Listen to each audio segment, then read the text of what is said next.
Hello friends, welcome to Sunita's cooking series let's cook with love. आज हम बनाने वाले हैं आम का चुंदा, या जिसे मैंगो चुंदा भी कहते हैं, या केरी का मुरब्बा भी कहते हैं, और जिसे हम या तो फिर थेपला या पूरी या परोठे के साथ खा सकते हैं। मेरा मुरब्बा भी ख़त्म हो गया था और मुझे बनाना ही था, तो सोचा कि आपके साथ क्यों ना रेसिपी शेयर की जाए, जो कि नैरोबी में हमारे यहाँ पे पूरे साल आम मिलते हैं। इसके लिए हमें चाहिए कच्चे आम, और कच्चे आम को धो के हम इस तरीके से पील कर लेंगे। बीइंग अ गुजराती, हमारे घर में तो हमेशा चुंदा होना ही चाहिए। कभी ऐसा होता ही नहीं है कि अगर पूरा हो गया हो तो दूसरा हमेशा उसी समय पर रेडी कर लेते हैं। और इसे बनाने में बहुत ज़्यादा देर भी नहीं लगती है, क्योंकि आज हम इंस्टेंट चुंदा बनाने वाला है। ऐसा नहीं है कि इसे हमें धूप में रखना है, बाद में सुखाना है।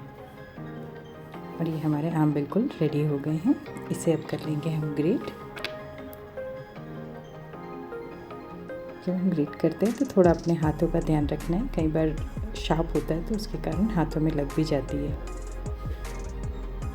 मुझे याद है, जैसे इंडिया में तो गर्मियाँ आती है और आम की सीज़न, कच्चे आम मिलने लगते हैं, मेरी मम्मी हमेशा ही उसी टाइम मुरब्बा बना लेती थी, और वो पूरे साल का एक साथ स्टोर होके रखा करती थी। इस तरीके से अच्छे से पूरा का पूरा हमें, जब उसकी गुठली नहीं दिखने लगती तब तक हमें उसे ग्रेट कर लेना है। अब ये हमारा रेडी हो गया है। इसमें हम डालेंगे थोड़ी सी हल्दी और 2 चम्मच जितना नमक। यहाँ पे इसको डाल के हम थोड़ी देर के लिए मिक्स करके थोड़ी देर के लिए रहने देंगे। रहने देने का रीज़न ये है कि जो कच्चा आम है उसमें खट्टापन बहुत ज़्यादा होता है, तो वो खट्टापन कम करने के लिए हम इसमें नमक डाल के थोड़ी देर के लिए उसको मैरिनेट कर देते हैं। आप मुरब्बा किस चीज़ के साथ खाना पसंद करते हैं, कमेंट बॉक्स में ज़रूर बताइएगा।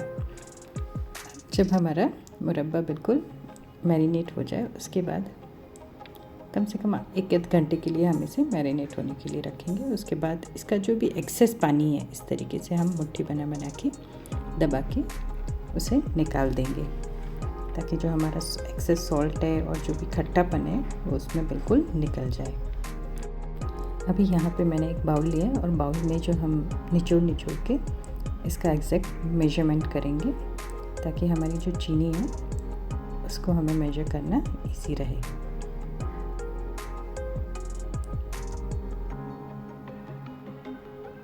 पूरा का पूरा जो पानी है, जितना पॉसिबल हो सके उसे निचोड़ के हमें निकाल लेना है।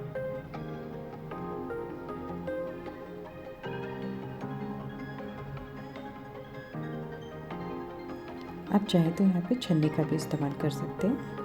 अब यहाँ पे हम उसी बर्तन में ही डालेंगे जिस पैन में हम मुरब्बा बनाने वाले हैं। तो यहाँ पे मेरे 2 बाउल जितने ग्रेटेड मैंगो हुए हैं, तो इसमें हम 2 बाउल शुगर डालेंगे। बिल्कुल एग्जैक्ट मेजरमेंट है, और इट डिपेंड्स कि अगर आपको ज़्यादा मीठा पसंद है तो आप ज़्यादा डाल सकते हैं। आपका आम बहुत ज़्यादा खट्टा है तो भी ज़्यादा डाल सकते हैं। मेरा आम यहाँ पे बहुत ज़्यादा खट्टा है, इसीलिए मैं थोड़ी सी ज़्यादा चीनी डाल रही हूँ। देखिए, आधा बाउल जितना मैंने और डाला है। और इसे हम गैस पे रखेंगे बिल्कुल धीमी आंच पे, और मिक्स करेंगे, ताकि धीरे धीरे मिक्स हो जाए और चीनी भी एकदम घुल जाए उसमें। इस समय पे हम गैस की आंच जो है वो बिल्कुल धीमी रखेंगे, जब तक कि ये बिल्कुल अपना पानी नहीं छोड़ देती है चीनी। कई बार क्या होता है कि एकदम फास्ट रखते हैं तो बिल्कुल अगर हम हिलाते नहीं हैं तो वो नीचे बैठ जाता है। देखिए, बिल्कुल चीनी घुलने लगी। अभी भी देखेंगे तो बिल्कुल चीनी घुली नहीं है, थोड़े थोड़े उसमें हमें चीनी के क्रिस्टल्स अभी भी दिख रहे हैं, तो थोड़ी देर लगती है। चीनी जब घुल जाए उसके बाद बहुत ही जल्दी तैयार हो जाता है, ये देर भी नहीं लगती है। बस यहीं पे थोड़ी देर लगती है कि जब हम उसे धीमी आंच पे थोड़ी देर के लिए हिला रहे होते हैं तब। देखिए, बिल्कुल पानी एकदम उसका रिलीज़ हो गया है, चीनी एकदम घुल मिल गई है। और इस समय पे उसे हम पकने देंगे, ताकि जो हमारी कैरी है वो भी अच्छे से पक जाए, और जो हमारा मुरब्बा है उसकी चाशनी जैसी बन जाए।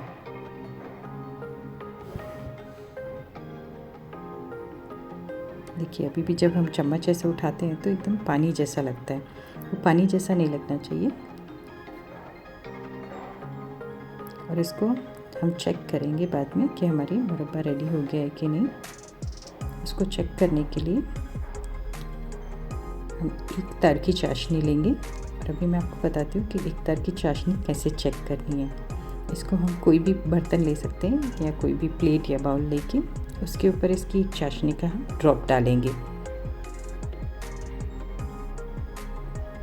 देखिए बिल्कुल अब एकदम उबाल आ गया है चीनी में। इसी समय पे देखिए अब वो जो ड्रॉपलेट है उसे गिरने में देर लग रही है, तो ये टाइम है कि हम उसे चेक करना है।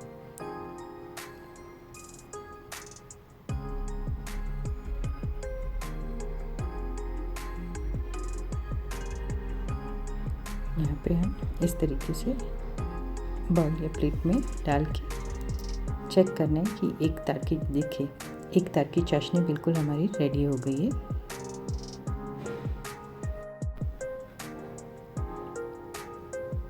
और अगर इसे हम बहुत ज़्यादा पकने देंगे तो क्या होगा कि हमारी जो मुरब्बा है उसमें बिल्कुल भी चाशनी रहेगी नहीं।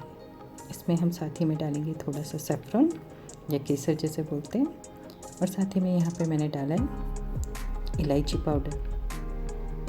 देखिए एक और बार हम चाशनी चेक कर लेते हैं। अगर लंबे समय पे रखना है तो भी इसको आप आराम से स्टोर करके रख सकते हैं, बिल्कुल भी बिगड़ता नहीं है।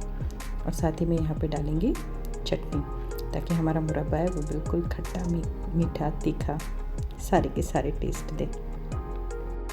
देखिए जब हमारा मुरब्बा ठंडा हो गया तो चाशनी है वो थोड़ी घट हो जाती है।